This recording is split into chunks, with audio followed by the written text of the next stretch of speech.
There is a position on the football pitch that nobody fully appreciates until it disappears. When it is working, your team flows, your attacks build naturally, and your defense stays protected.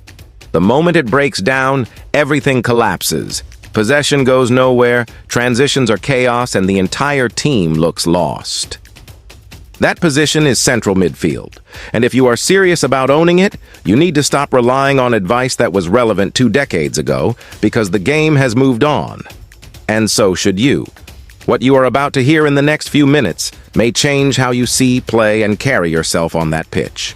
But before we go any further, a quick note. Everything covered here is strictly for educational and developmental purposes. The drills, frameworks, and ideas are designed to help you improve, but always train responsibly, respect your body, and work within the guidance of your coach or a qualified professional.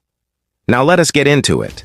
Most players who line up in central midfield believe their job is straightforward. Receive the ball, pass it on, repeat. That is not a midfielder. That is a relay station. The real central midfielder is the heartbeat of everything happening around them. You are the one who decides whether your team breathes or suffocates in any given moment. You are the reason an attack builds cleanly or collapses under pressure. And here is an important reality that most players at every level, from Sunday league all the way to semi-professional football, have never fully confronted. The position is almost always misunderstood. Players think it demands more running.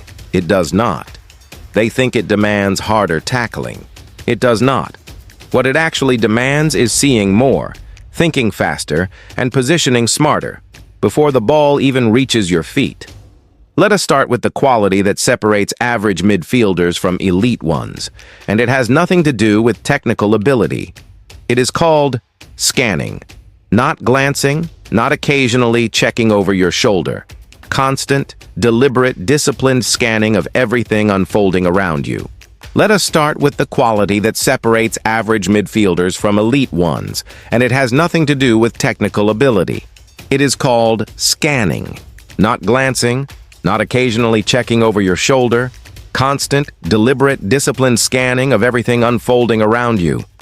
Studies of elite midfielders suggest that top players scan their surroundings multiple times in the seconds before receiving the ball, consistently, habitually, automatically. You are probably doing it once or twice and likely doing it too late. The consequence of poor scanning is not just losing the ball, it is that your options vanish before you even touch it. You end up playing backward, sideways, or directly into pressure, not because you lack ability, but because you were operating blind. The fix is straightforward, but it requires conscious effort in training. Set a personal rule. Before every single touch during small-sided games, you must scan over your shoulder at least 3 times. It will feel uncomfortable at first. It will feel like it is slowing you down. But that discomfort is your brain rewiring itself, and on the other side of that discomfort is a version of you that processes the game faster than almost anyone around you. Now here is something that most coaches skip over entirely: body orientation. Watch elite midfielders closely and one pattern becomes undeniable. They almost never receive the ball square, flat, or closed. They are always at an angle, always half-turned, always positioned so that the moment the ball arrives, they already have the option to play forward. When your body is closed, your brain defaults to 2 options: back or sideways. But when you open your hips to roughly a 45-degree angle before the ball gets to you, suddenly you can see half the pitch. You have forward options. You have options wide. Defenders genuinely do not know where you are going, because the truth is, you could go anywhere. And this starts not from your shoulders, but from your feet. The direction your feet are planted when you receive the ball largely controls every option that follows. Practice this against a wall. Practice it in shadow play without a ball. Just angles, movement, and footwork until it stops being a thought and becomes a reflex. The third pillar is decision-making, and this is where most footballers misunderstand the process entirely. They believe making better decisions means thinking more carefully. It does not. It means thinking less. In the middle of the pitch, you rarely have a full second to consciously evaluate your choices. The midfielders who control games have already made their decision before the ball arrives because they have seen that situation hundreds of times before. In street games, in pickup games, in futsal. Those environments are development laboratories, tight spaces, constant pressure, real consequences, no stoppages every 30 seconds. Your brain absorbs real decisions at real speed, and over time, it stops deliberating and starts reacting. To accelerate this, play smaller and more often, 3v3, 4v4, 5v5, whenever you can. And when you watch top-level football, pause the video before the midfielder acts and genuinely ask yourself what you would do in that moment. Then watch what actually happens. Study the reasoning. Build those mental libraries. The more situations your brain has stored, the faster it retrieves the right response under pressure.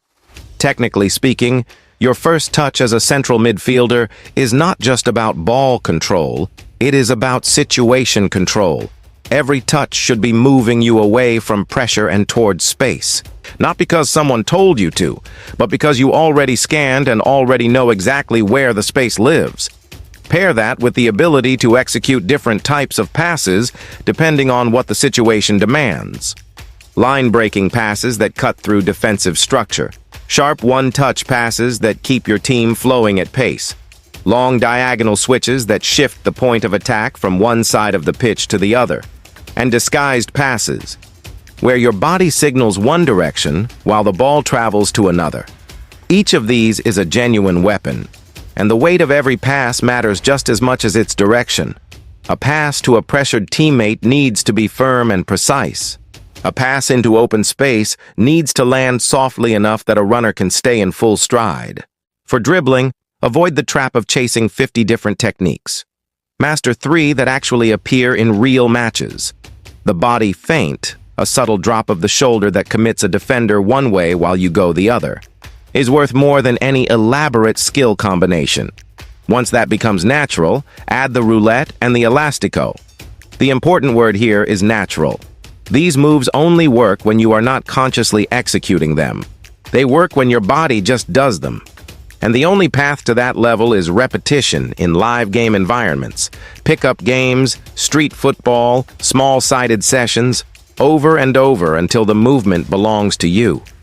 For dribbling, avoid the trap of chasing 50 different techniques. Master 3 that actually appear in real matches. The body feint, a subtle drop of the shoulder that commits a defender one way while you go the other, is worth more than any elaborate skill combination. Once that becomes natural, add the roulette and the elastico. The important word here is natural. These moves only work when you are not consciously executing them. They work when your body just does them. And the only path to that level is repetition in live game environments, pickup games, street football, small-sided sessions, over and over until the movement belongs to you. Positionally, start thinking in triangles at all times. Every time you release the ball, your next movement should immediately create a new passing option. Never stop moving. Never plant yourself flat. Learn to recognize and occupy the half spaces, those channels between the center and the wide areas, because from there you can see almost the entire pitch, access multiple directions, slip passes through defensive lines, and arrive late into dangerous positions. On the defensive side, understand cover-shadow, positioning yourself so that you are simultaneously applying pressure to the ball carrier while blocking their most dangerous passing option. It is not about aggression. It is about geometry, timing, and awareness. Here is what it all comes down to. Dominating central midfield is not about being the most athletic player on the pitch. It is about being the most aware, the most prepared, and the most deliberate in how you move and think. Every quality covered today can be trained. Every single one. With or without a full team around you. If this gave you something real to apply, drop a comment below. Tell us which part landed most for you, and subscribe to Footy Arena because this is the kind of breakdown we deliver consistently.